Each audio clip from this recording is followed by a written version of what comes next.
Hello there. Sometimes you get these big monsters of a problem, and whew, it can be difficult to look at them in your calculator and understand what's going on. This one, you can kind of piece it apart algebraically. It's got a big square root sign, but let's imagine its parent function. So let's just imagine a function without the square root sign. So f of x is the square root of g of x, and let's graph that one. It's nice in this factored form for us, and that tells us where all of the roots are.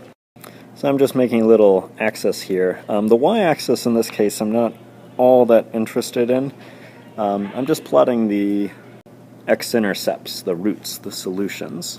So the first one is going to be back here at -4. And then we go to the next one, so it's at x plus 3, so -3 is going to make that one a 0. And then we hit the other ones, -1, 3, and 8. And this is a polynomial. Its k-value that's out in front here is not listed, so it's a 1. It's positive, so the thing has to trend up. And then it weaves through the points. And on the left-hand side, it's going down to -infinity. I also know that it's split like that because there are 5 terms, so it's got to be an odd function, one going up, one going down. Okay. So I can answer questions about domain and range for this one. There are no x values off limits. Everything can be plugged in. It spits something out, so that's going to be all reals.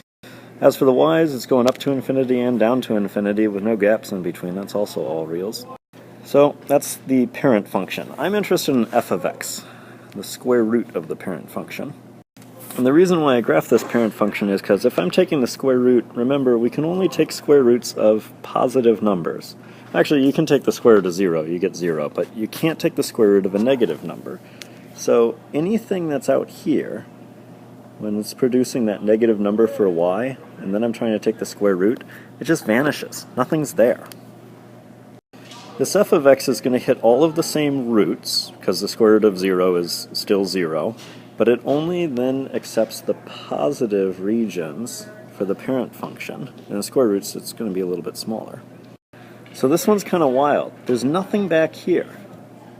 I'm taking the square root of some negative number in the parent function that doesn't exist for f of x. It starts at -4, it goes bloop, and then it disappears again at -3.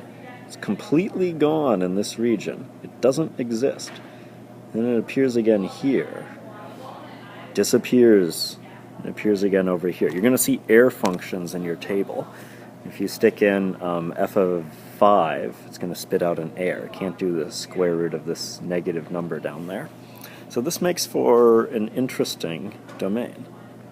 The first place where it appears is back here, from -4 to -3. It can be both -4 and -3, and then it disappears. Then it appears again from -1 to 3.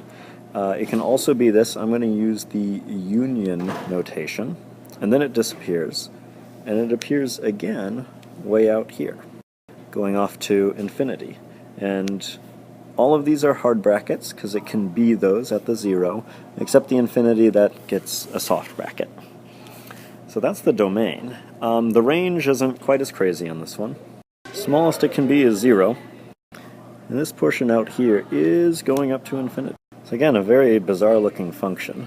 I'm just going to sketch it over here again without the parent function. Blip, small appearance. Blip, appears again, and then again. So it's appearing and disappearing, like the Loch Ness Monster.